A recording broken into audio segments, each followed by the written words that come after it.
Hello, it's a very good morning from Nigeria's capital city, Abuja. Welcome to Venice at 10 on NTA News 24, reaching you live from Abuja. I am Musbat and Wahab, and we'll begin with the headlines. President Buhari congratulates U.S. President Joe Biden, expresses optimism in the new administration's to strengthening existing cordial relationships with Nigeria and Africa. Federal Executive Council approves a harmonization retirement age for teachers in Nigeria. President Buhari swears in newly appointed members of the Code of Conduct Bureau and Police Service Commission.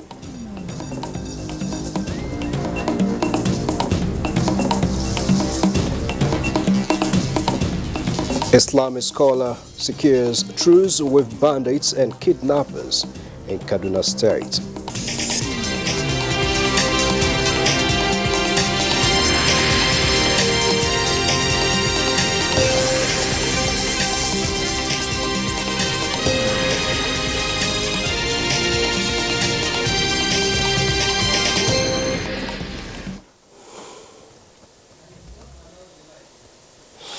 All right, thanks a lot for joining us on the news. But right now we have to take you out there to join our OB crew for the first annual National Tax Dialogue being organized by the FIRS.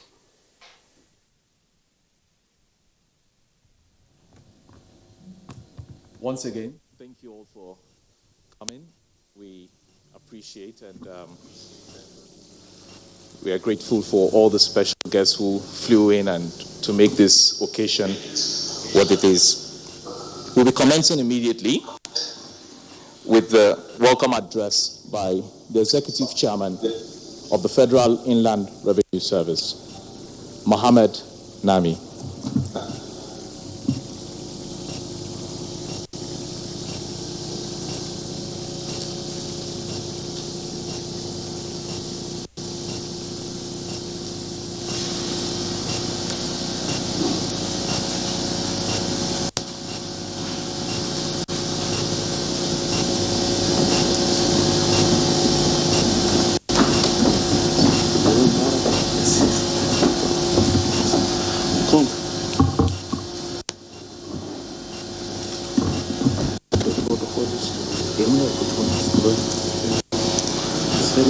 Okay.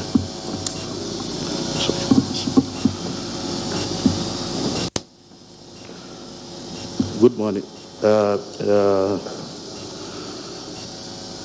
President Muhammad Buhari, President Federal Republic of Nigeria, and Commander-in-Chief of the Armed Forces. The Senate President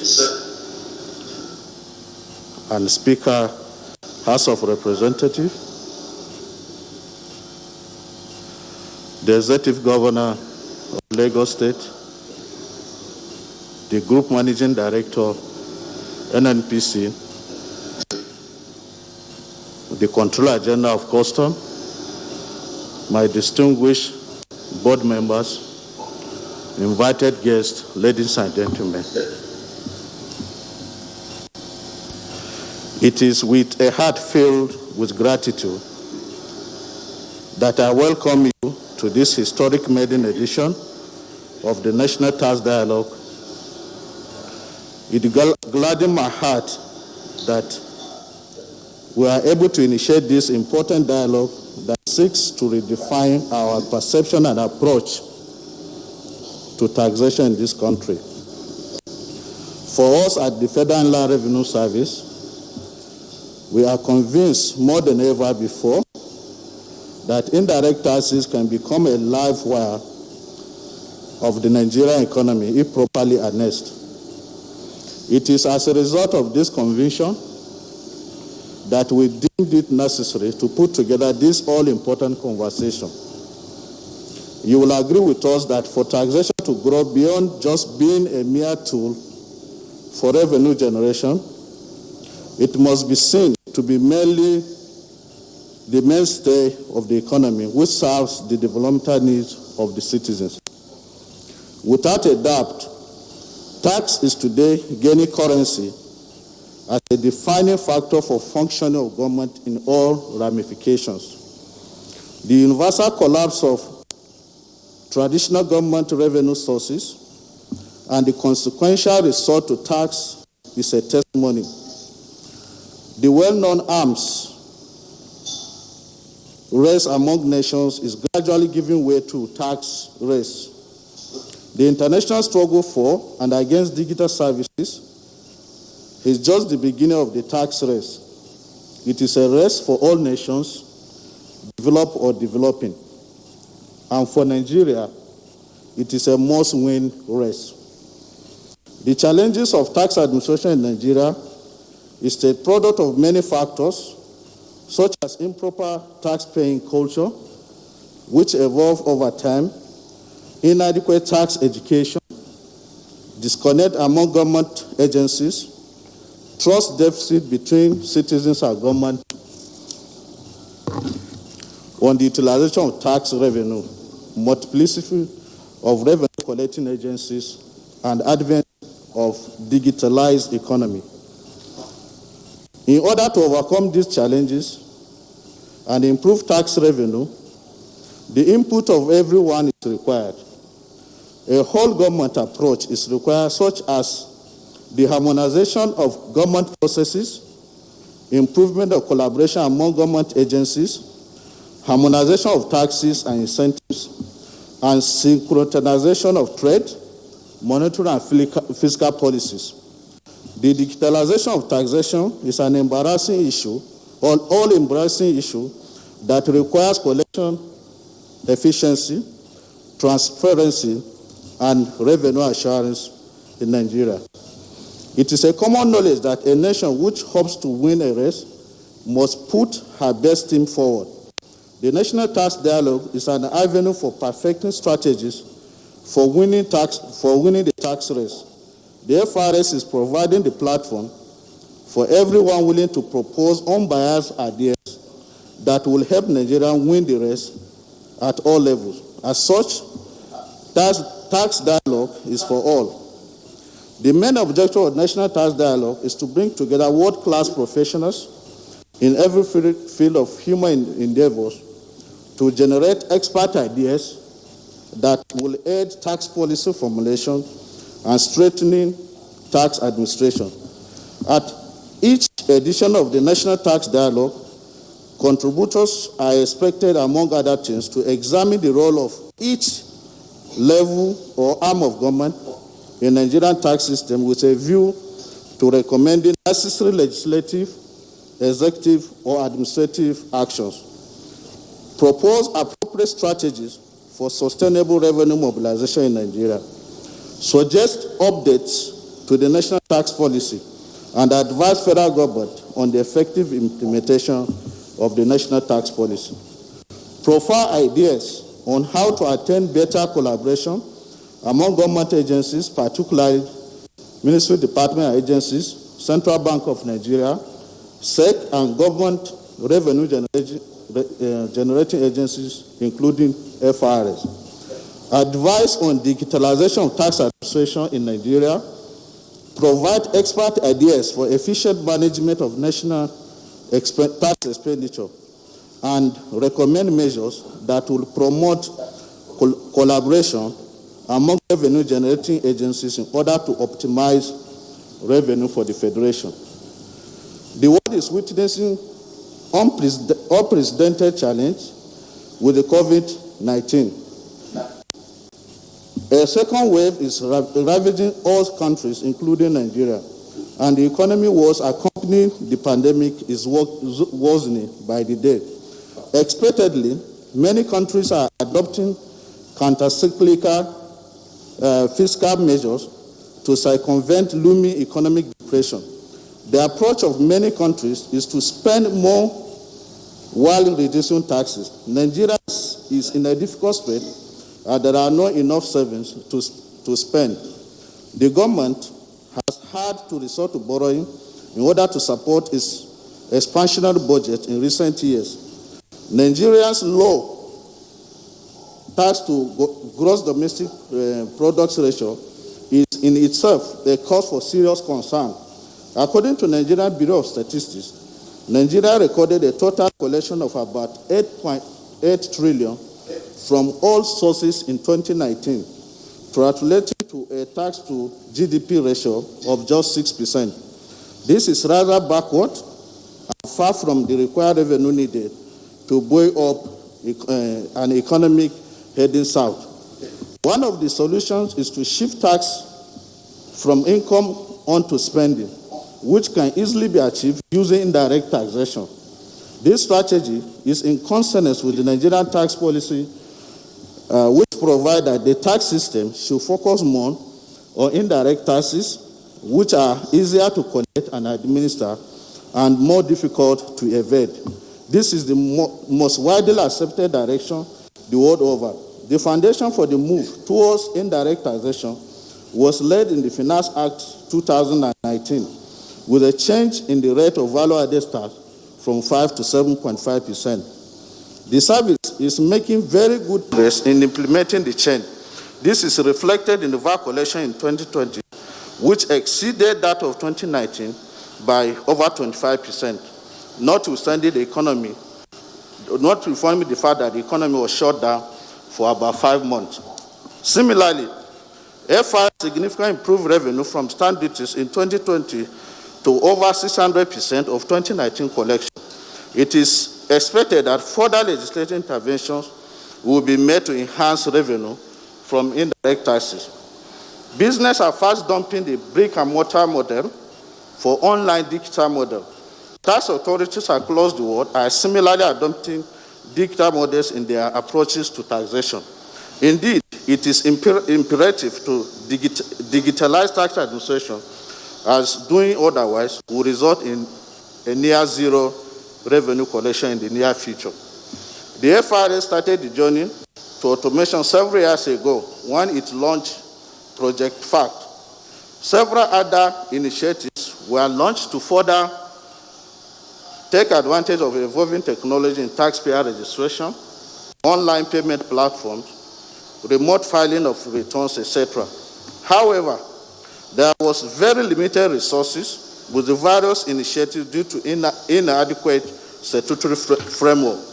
A quantum leap was achieved with the 2020 Finance Act, which provided legal grounds for deployment of technology in taxation and tax administration. The service is grateful to Mr. President, the leadership of National Assembly, the Honorable Minister of Finance, Budget and National Planning, and all other stakeholders that worked together to enact the necessary laws. The service is taking advantage of the new law to embark on studies with the assistance of friendly tax authorities and international tax organizations with a view to developing a robust digitalization roadmap. The roadmap will enable the service to digitalize its whole operations in a systematic, coherent, and efficient manner.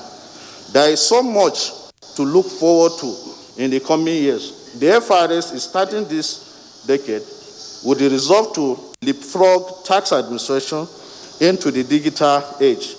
Ladies and gentlemen, we are banking on your continuous support as we embark on this wondrous journey. Your Excellency, distinguished guests, ladies and gentlemen, we all have the duty to ensure that Nigeria's economic bottom remains afloat, stable, and progressive, and that Nigeria wins the tax race. This explains why Federal Land Revenue Service have assembled the top notch in political leadership, international relations, developmental finance, academia, business, accountancy, and taxation at this maiden edition of the National Tax Dialogue with the theme Taxation in a Post-COVID-19 Economy. Our expectation is nothing less than the best of outcome. As such, we enjoin everyone to be open, vocal, and active. Thank you very much.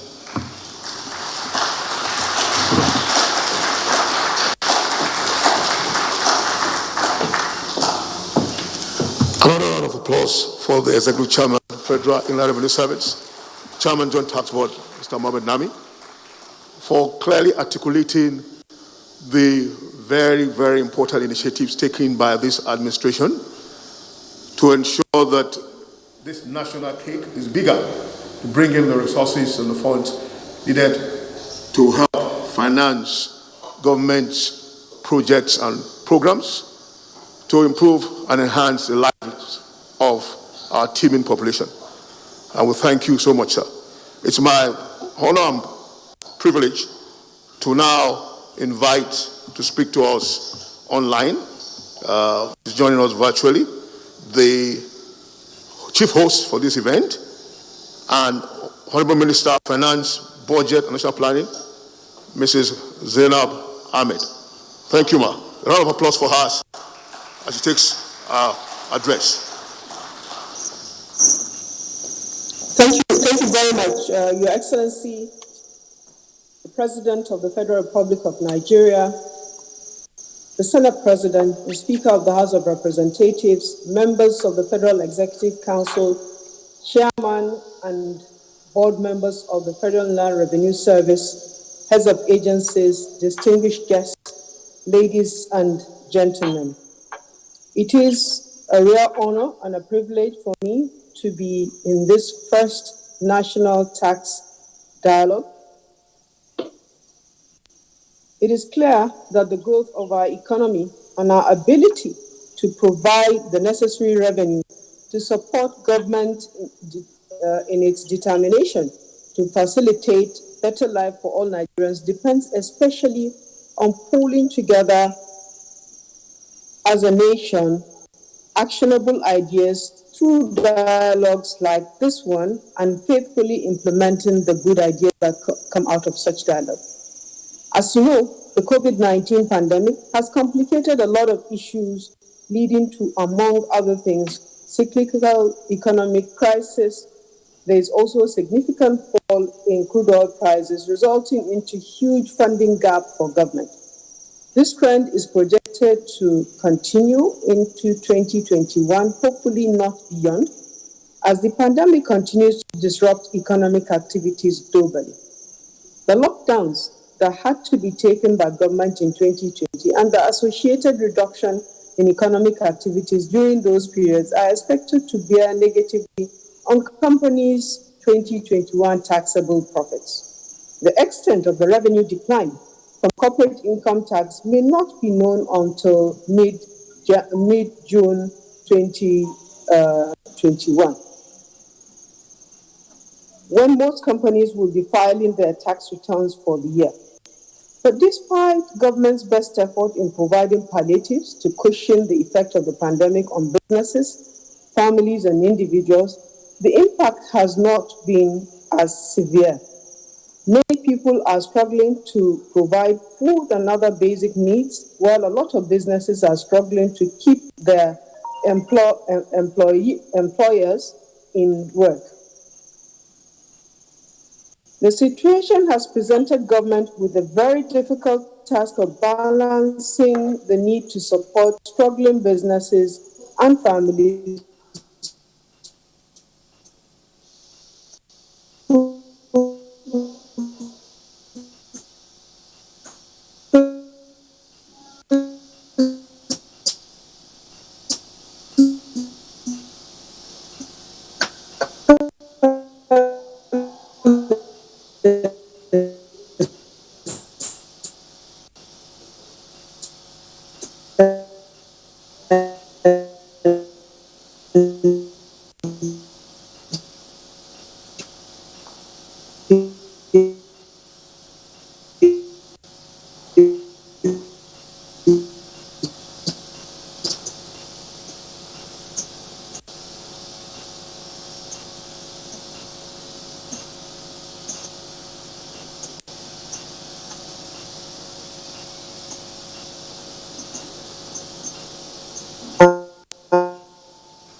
As you could see that we seem to be having some challenges with the Honorable Minister's connection.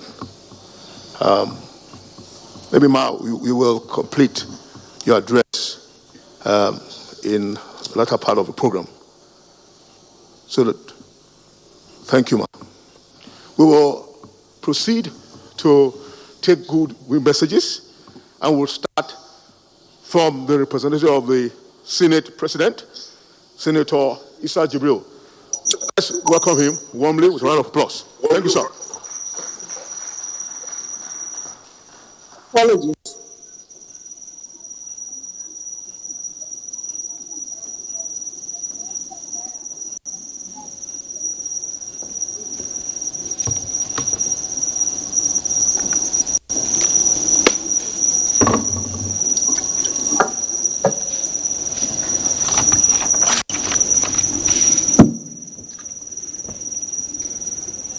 The special guest of honor for this occasion, His Excellency Muhammad Buhari, GCFR, President, Commander-in-Chief of the Armed Forces, Federal Republic of Nigeria.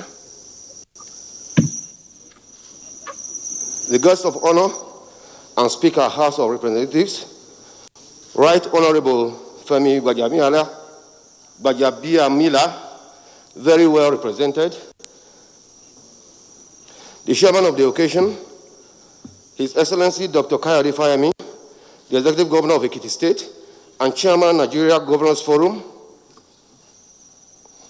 the Executive Governor of Lagos State, Mr. Babajide Sanwo-Olu, the Chief Host, Mrs. Zainab Samshuna Ahmed, Honorable Minister of Finance, Budget and National Planning, and the Minister of State, Prince Clement Agba, the Executive Chairman, Federal Inland Revenue Services, Mohammed Nami,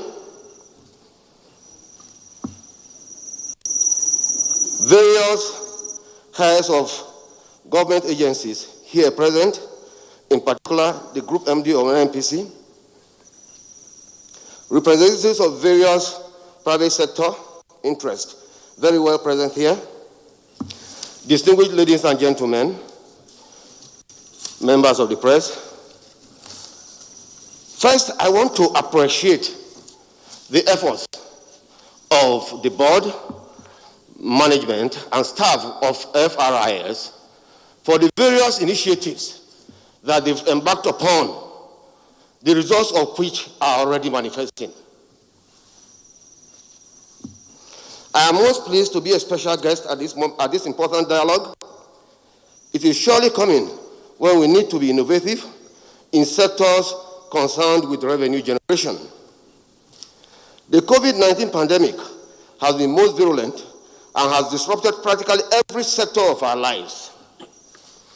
Apart from the very sad cases of deaths, it has strained our sources of revenue, which invariably affect our economy.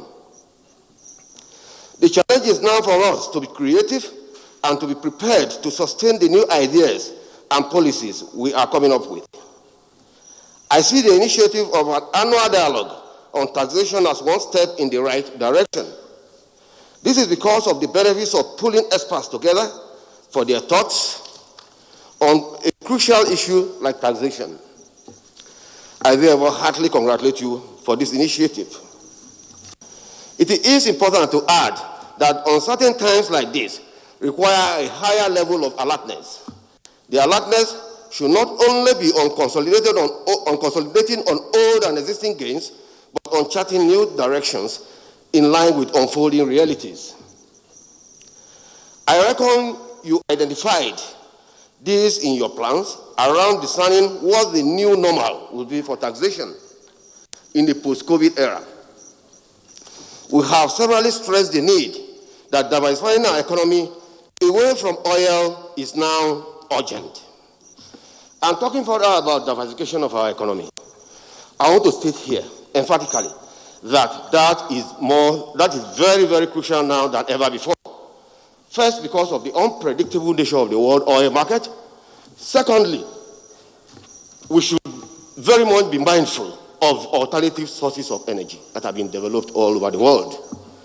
That will further cripple our market for oil. Thirdly, and very importantly too, we should also be mindful of the environmental degradation that goes along with oil drilling. I think it is time for us to go into full-scale diversification of the economy. We are also making practical efforts to actualize it, as reflected in the increased interest in solid minerals, steel, and agriculture, amongst others. The strength of a diversified economy lies in its ability to guarantee multiple streams of income, to create stability, and to withstand shocks. It is also a prerequisite for a more sustainable growth, useful for overall development and the increased happiness of the people. We will not rest in these regards, in addition to exploring further options on enhancing taxation. Taxation is central to conversations on revenue generation for its ability to foster inclusion and to increase citizens' sense of responsibility. While it demands fairness and justice, it also enables participation in the revenue generation and governance process. Regardless, the surrounding issues require constant debate to improve on its efficiency and its productivity. Doing it annually, like you have set out to do, is even more rewarding. It will enable predictability and will also help us look forward. Like I hinted earlier, I am confident that this dialogue will be most rewarding because of the range of experts we have assembled here today. Be assured that you are welcome to share the outcome of your deliberations with the National Assembly for possible legislative support. In wrapping up, I want to state here and emphatically add that whatever we are doing today to combat or to mitigate the challenges of COVID-19, to me, is work in progress, because the terminal date for COVID-19 is yet to be determined. So as much as possible, we will do what we can. But at the end of the day, we should be mindful of the fact that there are still many challenges, many hurdles ahead of us, because we don't even know when this COVID-19 will ever end. We're talking of second wave, third wave, and fourth wave, but we should be prepared. And I think at the end of the day, we'll be able to weather the storm, and Nigeria will be on the sustainable growth path. I also, on this note, want to state that it is a great pleasure to be part of this dialogue, and once more welcome you all on behalf of the organizers. I wish to state that I wish to wish all of us fruitful deliberations, and then while keeping safe, to ensure that we are in tune with the COVID-19 measures. Thank you very much.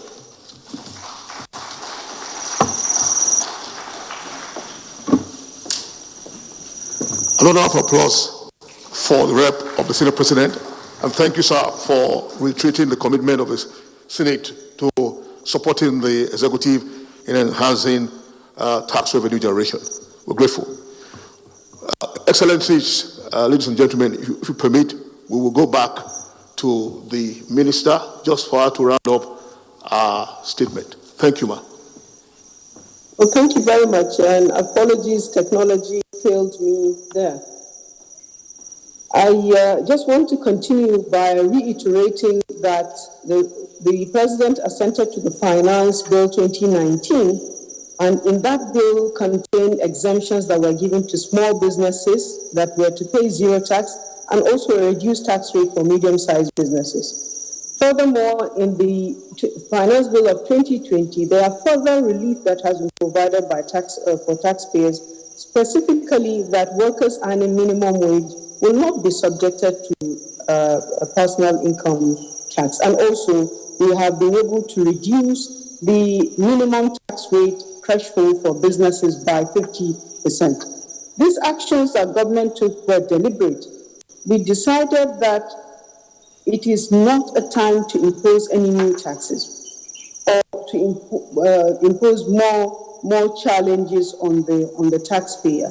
2021 is a year of recovery, a year that we will be recovering from recession, and a year that taxpayers, both businesses and individuals, will be setting back to the path of growth. On the revenue side, We are committed to deploying technology to make tax payments and tax administration easier and more efficient for the purpose of ease of compliance also for the taxpayers. We are also reforming the tax process refund process. We are collecting VAT on cross-border transactions and putting in place measures to block leakages.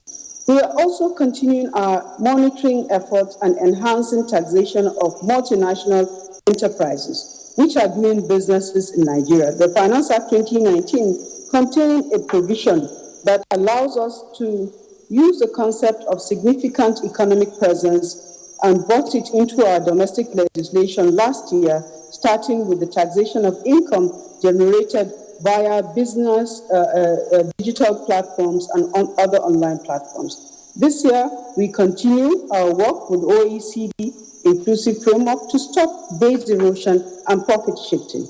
It is within this context that we must understand the importance of the theme of this maiden edition of the National Tax Dialogue, which is taxation in a post-COVID-19 economy. As such, we urge you to generously contribute ideas during this dialogue to improve our tax system and also to set our economy back on the path of growth. As the government continues to do its best to cater for citizens in the face of daunting economic challenges, citizens also must perform their basic civic obligations by paying their taxes correctly, promptly. To this end, the government has expanded access to actionable data, and it is working with the OECD Global Framework on Transparency and Exchange of Information for tax purposes to ensure that there is no hiding place for tax dodgers. The recent launch of the System of Automatic Exchange of Information is a step in that direction. Accordingly, Your Excellency, distinguished guests, ladies and gentlemen, everyone, every taxpayer, every tax practitioner, every lawyer, and indeed every well-meaning Nigerian is called upon to join hands with government to respond to its effort to reposition the economy and to provide better living conditions for our populace. To this end, I want to emphasize that tax compliance is key. And in the Ministry of Finance, Budget and National Planning, we have set out to ensure tax compliance to regulations, to laws, to administrative measures, and also compliance to penalties. This compliance will be driven by the maximum use of technology, setting clear key performance indicators that will be underpinned by the use of technology. Thank you very much, ladies and gentlemen, for your kind attention, and also congratulations to FIRS for this maiden edition of the National Tax Dialogue. Thank you very much. Another round of applause for the Honourable Minister. Thank you, Ma, for clearly articulating the various incentives that this administration has granted to taxpayers just to encourage a better tax compliance as part of disruptions caused by COVID-19. And I'm sure that Nigerian taxpayers, both corporate and individuals, will respond accordingly and ensure that we pay our taxes as are when due.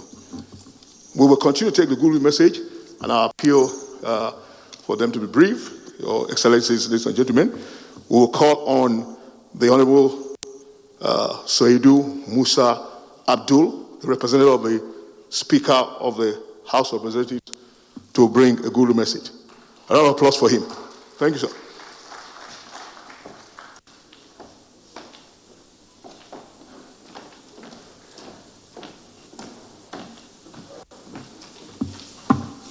Thank you.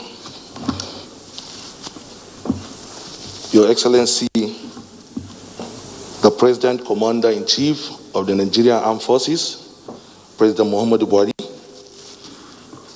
Your Excellency, the Chairman of the occasion and Chairman Nigerian Governors Forum, Dr. Kayode Fayemi, Your Excellency, the Executive Governor of Lagos State, the Minister of Finance, Budget and National Planning, the Minister of State, Finance, Budget and National Planning, the Chairman of FIRS, heads of agencies here present, members of the press, all invited guests, ladies and gentlemen. I bring you the greetings and best wishes of the House of Representatives, and I thank you all for taking time to be here today at this important event. As the government continues to work to diversify our economy away from our reliance on income from fossil fuels, we have an increased obligation to improve the way we impose and collect taxes in the country. The executive, legislature, and the organized private sector have to work to strengthen our tax collection system. This is an important objective that serves the best interests of all the Nigerian people. The dialogue we have come to hold here today is a novel yet integral part of how we collaborate to achieve a more effective tax system in the country. This is the first dialogue of its kind, but it cannot and will not be the last. However, beyond formal, large-scale conversations, there ought to be ongoing engagement across all the stakeholder groups in smaller units designed to drive particular outcomes. The one thing we ought always to keep in mind is that nation building is a joint task, and we will succeed together. I congratulate the chairman, management, and staff of the Federal Inland Revenue Service for the vision and organization of this event. And I thank you all for once more for being here today. I wish you all safe journey back home. God bless you all, and God bless our Federal Republic of Nigeria. Thank you.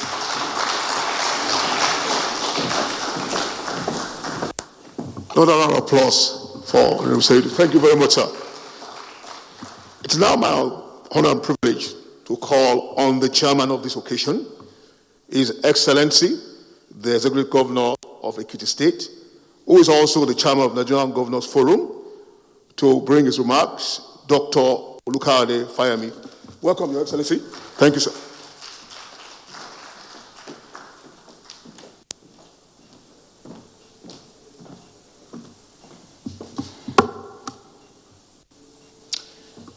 Your Excellency, the President of the Federal Republic of Nigeria and Commander-in-Chief of the Nigerian Armed Forces, Excellencies, Honorable Ministers, the Chairman of FIRS, representatives of the Senate President and the Speaker, distinguished ladies and gentlemen.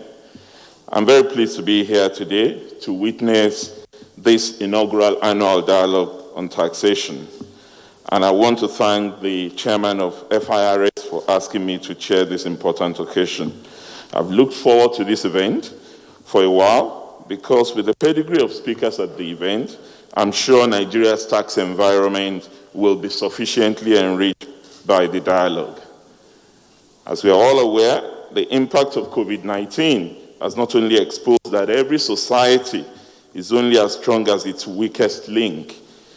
The extended global and national lockdown also had significant impact on the fiscal health of the federal and state governments. This is because despite the fact that Nigeria's economy is now more diversified than ever before, with oil and gas sector contributing less than 10% of GDP, our revenues are still strongly linked to oil receipts. At the peak of the price crashed below $20 per barrel.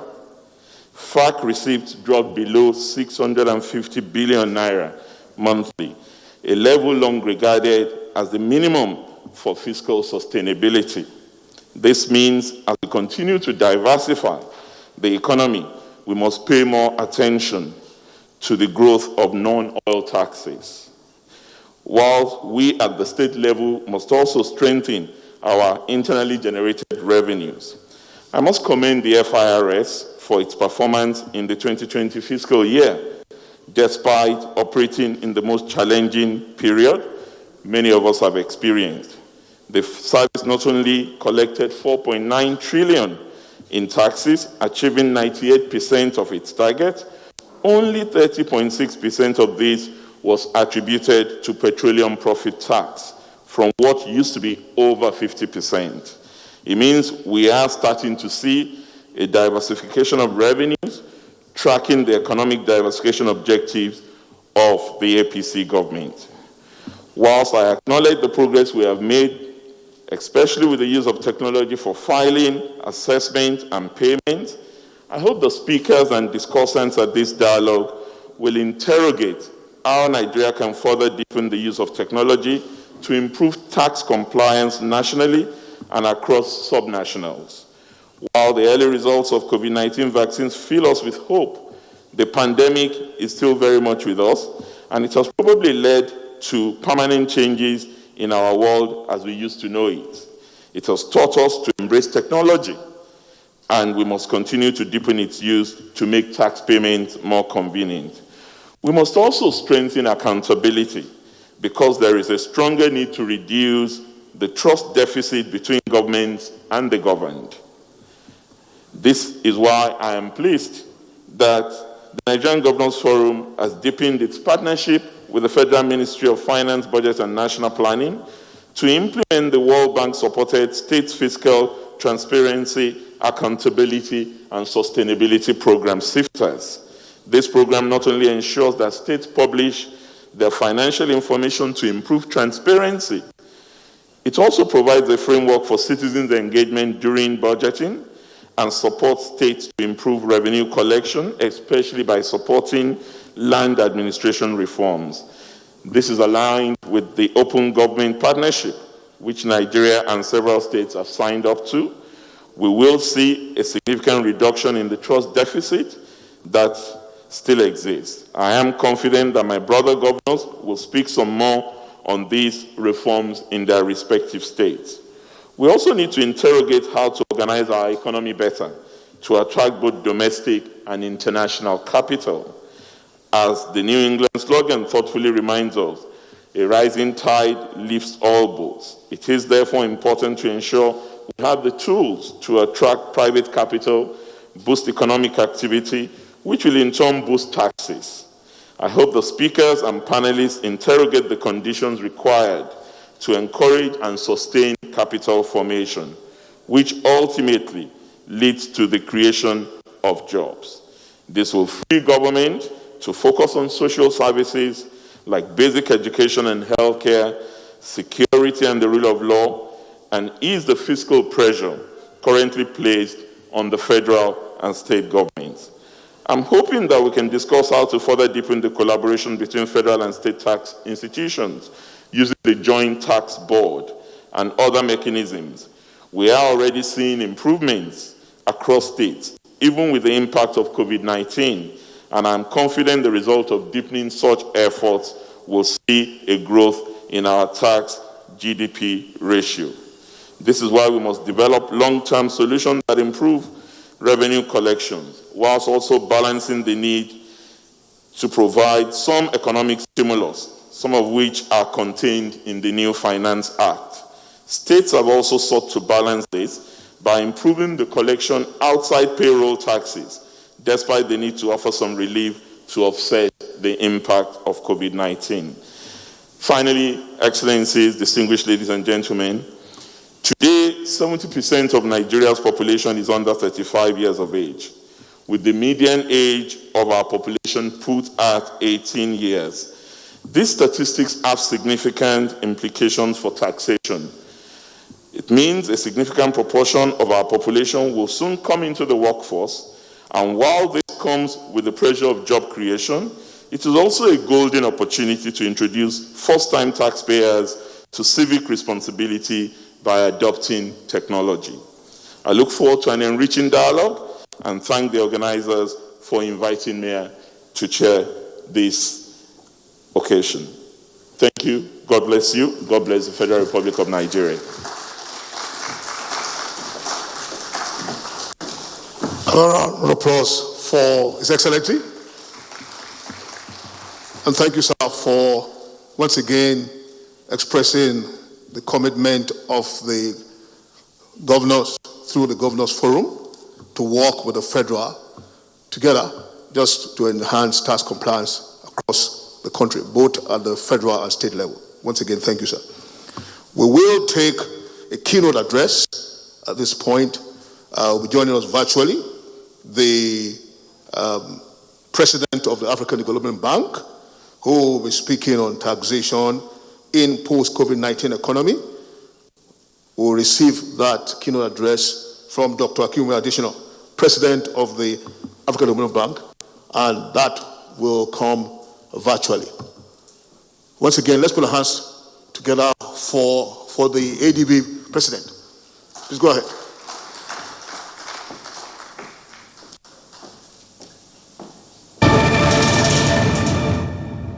Your Excellency, President Muhammadu Buhari, GCFR, President of the Federal Republic of Nigeria. Your Excellency, Professor Yemi Osinbajo, Vice President of the Federal Republic of Nigeria. Your Excellency, Professor Ibrahim Gambari, Chief of Staff of the President. Your Excellencies, Governors, Excellencies, Ambassadors, Honorable Ministers, the Chairman of the Federal Inland Revenue Service, Mohammed Nami, today's your day, distinguished ladies and gentlemen. I would like to wish you first, Mr. President, and all of Nigeria a happy and prosperous new year. I'm delighted to address you today as President of the African Development Bank and, of course, as Nigerian. I thank you, Mr. President, for your incredible leadership, tenacity, and resolute support behind my re-election as President of the African Development Bank for a second term. I am proud to be a Nigerian. Nigerian any day, anytime, and anywhere. Thank you, Mr. President, for inviting me to this first national tax dialogue organized by the Federal Inland Revenue Services, FIRS. I congratulate you on this dialogue. We all live today in very difficult times in Nigeria, Africa, and the world with the COVID-19 pandemic. Too many lives have been lost. One death is one too many. I wish to commiserate with the government and with the people of Nigeria on the lives that have been lost. I wish to also commend the concerted efforts being deployed by Nigeria at all levels, including by the private sector, to tackle this pandemic. Before the pandemic, 6 out of 10 fastest growing economies in the world were in Africa. With the pandemic shock, growth plummeted. Africa's GDP growth declined by 2.1% last year, the worst in 2 decades. As economies went into lockdowns, people's incomes declined, millions lost their jobs, trade volumes fell, and demand for goods and services declined. Cumulative loss to Africa's GDP is estimated at $173 to $236 billion for 2020 and 2021 respectively. Nigeria has not been spared. The economy shrunk by 3% in 2020 on account of falling oil prices and the effects of lockdowns on economic activity. The pandemic has impacted on budgetary balances and increased budget burdens. Nigeria's debt to GDP ratio will push debt service payments beyond more than 60% of federally collected revenues. That's massive. With shrinkage in oil revenues, debt service payments pose the greatest risk to Nigeria. The African Development Bank estimated that Africa faces an additional financing need of $125 to $154 billion by the end of 2020 to respond to this crisis. The IMF estimates that Africa will need $345 billion in additional fiscal space by 2023.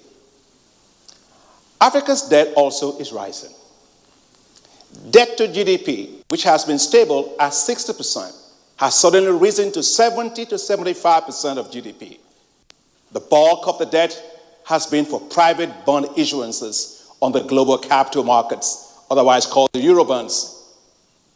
As countries' currencies devalued and external reserves plummeted, in the face of declining economic activity, many African countries face risks of debt distress. Now, out of 38 African countries for which debt sustainability ratings are available, 14 are in high risk of debt distress, while 6 are already in debt distress. Now, to put a human face on the pandemic effects, we estimate that 28 to 40 million people in Africa are projected to fall into extreme poverty, and 30 million jobs will be lost because of this pandemic. The African Development Bank has been very responsive in supporting Africa. The African Development Bank launched a $10 billion crisis response facility to support African countries to meet the fiscal and economic challenges posed by the pandemic. The bank also provided $288 million in budget support to Nigeria to cope with the fiscal challenges posed by the pandemic. The African Development Bank also launched a $3 billion Fight COVID-19 bond on the global market, the largest ever social bond in world history. Now it's listed now on the London Stock Exchange, the Luxembourg Stock Exchange, and of course on the NASDAQ. I wish to commend the leadership of President Buhari and all of the state governors, and of course the leaders in the private sector in tackling this pandemic. It has been very challenging, given that we now have a second wave of the pandemic, of course. But let us not be deterred. Nigeria and Africa will overcome this pandemic. African economies are projected to recover this year. The African Development Bank projects that GDP growth will recover to 3.4% for Africa as economies open up and commodity prices recover, tourism bounces back, and global value chains recover their manufacturing capacities. We also project that Nigeria's economy is poised to recover to a growth of 1.5% in 2021 and 2.9% in 2022, according to the African Development Bank's soon-to-be-released African Economic Outlook. But building back, we certainly require a lot more resources. Taxes form a significant part of government revenue. It is crucial to ensure that the tax base expands. Given that over 60% of Nigerians are in the informal sector, priority should be given to support measures to move a large part of this from the informal to the formal sectors. Making tax codes simpler and reducing administrative burdens and formalities are important to move from informality to formality. Now, doing so will allow people to be able to better assess their tax obligations. Digitalization of tax collection and tax administration is critical to ensure greater transparency of the tax system, widening of the tax base, while mitigating compliance risks and encouraging voluntary tax compliance. The government should focus a lot on corporate taxes and ensure full compliance. But it is important to also ensure that such taxes do not discourage investments. Nigeria can learn from the case of Estonia, which taxes corporate incomes but based on distributed profits. This allows corporations to reinvest their profits in expanding their businesses. Taxing corporate revenue instead of profits will discourage investments needed to grow businesses and to create jobs. Now, natural resources tax can play a major role for Nigeria. Given Nigeria's high reliance on oil and gas and minerals, the government should ensure that these sectors pay taxes and royalties that are fair and that are transparent. Profit shifting, base erosion, and tax avoidance by multinational corporations form a huge part of Africa's missing taxes. And they account for a large share of the over $60 billion in illicit capital flows that Africa loses annually. Now, if companies invest in Africa, they should pay taxes in Africa. Governments should use business investment treaties and avoidance of double taxation to strengthen these incentives. Now, if a company works in Nigeria, benefits from Nigeria, it should pay taxes in Nigeria. Tax policy can be used to incentivize the closing of the massive infrastructure gap that Africa faces, including Nigeria. and Nigeria is showing good example. The new initiative between the federal government and selected private sector businesses to provide road infrastructure in return for tax rebates is an excellent idea. It is conditional, and it can be assessed and measured for delivery. Now, that's the kind of accountability needed, so tax rebates or exemptions are not abused. Today, the Dangote Group is constructing 19 key economic federal roads stretching for 800 kilometers across 6 geopolitical zones. Due to company tax credits from Mr. President, Executive Order 007 of 2019 that you signed. Congratulations. Now, however, government should avoid overly generous tax holidays and tax reliefs. While there should be fiscal incentives, of course, to attract and support the private sector, governments should avoid losing too much tax earnings. Given the size of Nigeria's economy, the population, urbanization, and consumer